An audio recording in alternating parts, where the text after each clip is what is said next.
بسم اللہ الرحمن الرحیم۔ السلام علیکم ورحمۃ اللہ وبرکاتہ۔ معزز ناظرین، ہم لوگوں کو بہترین مسلمان بننا چاہیے۔ ایک بہترین مسلمان زکوٰۃ کو صحیح معنی میں ادا کر کے ہو سکتا ہے۔ شریعت نے ہمیں اپنے مال کے اوپر 1 سال کے گزرنے پر 2.5% کی ادائیگی کا پابند بنایا ہے۔ اگر ہم 2.5% کی ادائیگی کرتے ہیں تو ہم شریعت کی نظر میں ایک اچھے مسلمان ہیں، تو ہمیں ایک اچھا مسلمان بننا ہے۔ جب ہم زکوٰۃ کی ادائیگی کرتے ہیں تو ہمارے ذہنوں میں ایک بڑا اچھا سوال پیدا ہوتا ہے، اور وہ سوال یہ ہے، کیا زکوٰۃ کی ادائیگی سے ہمارے مال میں اضافہ ہوتا ہے؟ یعنی زکوٰۃ ادا کرنے سے ہمارا مال بڑھتا ہے؟ جیسا کہ ہم نے بے شمار ایسے مقامات ہیں جہاں پر ہم نے یہ سنا ہوگا کہ زکوٰۃ ادا کرنے سے مال میں اضافہ ہوتا ہے۔ مثال کے طور پر ایک شخص کے پاس 50,000 روپے کی رقم موجود ہے۔ اس 50,000 میں 2.5% یعنی 1,250 روپے ایک شخص زکوٰۃ کے طور پر نکال دیتا ہے۔ اب اس کے پاس 48,750 روپے ہی رہ گئے۔ جب ہم کیلکولیٹ کریں گے تو ہمارا کیلکولیٹر یہ بتائے گا کہ آپ کے پاس پہلے 50,000 تھے، زکوٰۃ کی ادائیگی کے پاس آپ کے پاس صرف 48,750 روپے باقی ہیں، یعنی 1,250 روپے آپ کے ختم ہو چکے ہیں، یعنی آپ مائنس میں جا رہے ہیں۔ تو یہ کیا ماجرا ہے کہ کیلکولیٹر ہمیں یہ بتا رہا ہے کہ ہمارے مال میں کمی ہو رہی ہے، اور شریعت اور قرآن و حدیث ہمیں یہ بتا رہا ہے کہ ہمارے مال میں اضافہ ہو رہا ہے۔ تو ہمیں کیا لینا چاہیے، کس بات پر یقین کرنا چاہیے؟ تو آئیے ہم قرآن و حدیث کی روشنی میں اور کچھ مختصر دلائل کی روشنی میں ہم اس بات کو سمجھنے کی کوشش کریں کہ زکوٰۃ کی ادائیگی سے ہمارے مال میں اضافہ ہوتا ہے، ہمارے مال میں کمی نہیں ہوتی ہے۔ قرآن و حدیث میں بے شمار ایسے مقامات ہیں جہاں پر زکوٰۃ کی ادائیگی کو ہمارے مال میں اضافے کا سبب بتایا گیا ہے۔ اللہ کے نبی صلی اللہ علیہ وسلم کی ایک حدیث ہے جس میں آپ صلی اللہ علیہ وسلم نے فرمایا کہ کسی شخص کا مال صدقے کی وجہ سے کم نہیں ہوتا ہے۔ چنانچہ ہم اس کو یوں سمجھیں کہ قرآن و حدیث میں جہاں بھی اس طریقے کے واقعات یا اس طریقے کی باتیں ذکر کی گئی ہیں کہ مال میں زکوٰۃ کی وجہ سے اضافہ ہوتا ہے یا ہوا ہے یا ہوگا، تو اس کے کئی مطلب ہوتے ہیں۔ اس کا مفہوم ہمیں سمجھنا چاہیے کہ اللہ تعالیٰ کا منشا کیا ہے۔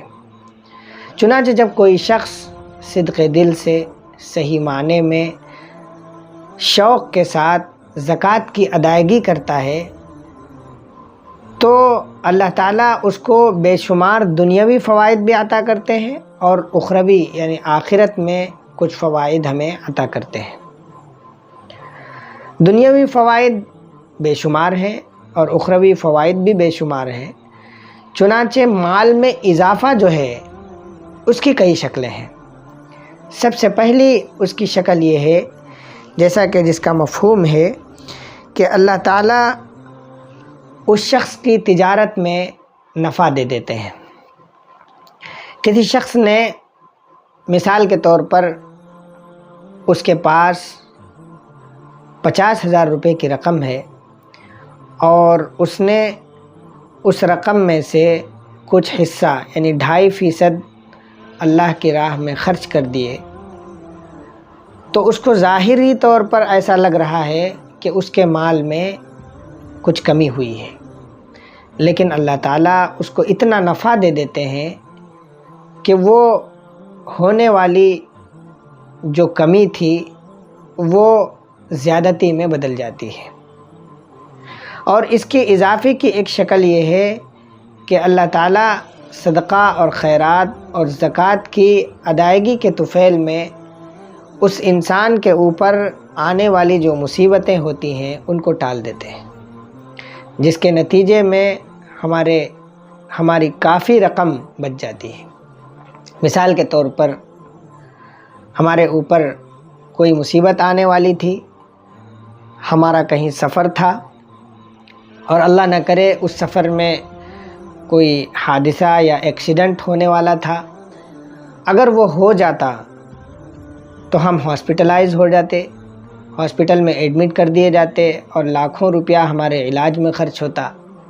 ہم نے صدقہ خیرات اور زکوٰۃ کی ادائیگی کر کے اس مصیبت کو اپنے اوپر سے ٹلوا دیا ہے، اور جس کے نتیجے میں ہمارا لاکھوں روپیہ بچ گیا، تو یہ بھی ہمارے اس مال میں اضافہ ہے۔ ایک تیسری شکل ہمیں یوں سمجھ میں آتی ہے، جس کو ہم ایک حدیث کی روشنی میں بھی سمجھ سکتے ہیں۔ ابو ہریرہ رضی اللہ عنہ کی حدیث ہے، آپ صلی اللہ علیہ وسلم نے فرمایا کہ ایک بیابان اور جنگل میں ایک شخص جا رہا تھا، اچانک اس کو ایک آواز سنائی دی، جس آواز میں یہ کہا گیا اور بادلوں کو یہ حکم ہوا تھا کہ آپ جائیے اور فلاں کے باغیچے کو سیراب کریے۔ تو وہ بادل جو اس میدان میں تھے اچانک انہوں نے رخ بدلا اور وہ کسی دوسری طرف جب چلنے لگے تو وہ شخص ان بادلوں کے پیچھے ہو گیا، اور اس نے دیکھا کہ وہ بادل ایک میدان میں گئے اور وہاں پر پانی خوب برسایا، اور کئی نالوں سے ندیوں سے اس میدان میں پانی جمع ہوا، اور وہاں سے ایک چھوٹی سی نالی تھی جس سے ہوتے ہوئے پانی ایک باغیچے کے اندر جا رہا تھا۔ اس شخص نے یہ ماجرا دیکھا، اس کے مالک سے پوچھا کہ آپ کا کیا نام ہے؟ تو اس نے جب نام بتایا تو اسے اس بات کی کنفرمیشن ہو گئی کہ میں نے یہی آواز وہاں بھی سنی تھی جب بادلوں کو یہ حکم دیا گیا تھا کہ آپ فلاں کے باغیچے میں جائیے۔ جب اس نے معاملہ دریافت کیا تو اس شخص نے کہا کہ میں بتانا تو نہیں چاہ رہا تھا، لیکن جب آپ نے پوچھ ہی لیا ہے تو میں بتا دیتا ہوں۔ دراصل مجھے جو بھی مال حاصل ہوتا ہے، غلہ حاصل ہوتا ہے، میں اس کو 3 حصوں میں تقسیم کر دیتا ہوں۔ پہلا حصہ غریبوں کے لیے ہوتا ہے، فقراء اور مساکین کے لیے ہوتا ہے، جو صدقہ اور خیرات زکوٰۃ کی شکل میں ہے۔ دوسرا حصہ میرے اپنے بال بچوں کے لیے ہوتا ہے، جس کو میں اپنے گھر میں خرچ کرتا ہوں، کھانے پینے میں خرچ کرتا ہوں۔ تیسرا حصہ میں اپنے اگلی فصل کے لیے رکھ دیتا ہوں، جس کو میں بیج کے طور پر ڈالتا ہوں زمین میں، اور پھر اس کے ذریعے مال تیار ہوتا ہے۔ تو یہ جو میں ایک حصہ غرباء اور فقراء اور مساکین کے لیے رکھتا ہوں، اس خیرات کے طفیل میں اللہ تعالیٰ بغیر کسی مشقت کے، بغیر کسی محنت کے میرے باغیچے کو بھی سیراب کر دیتے ہیں، اور اچھی کھیتی بھی ہو جاتی ہے، اچھا غلہ بھی تیار ہو جاتا ہے، اور میرے مال میں ہر سال اضافہ بھی ہوتا ہے۔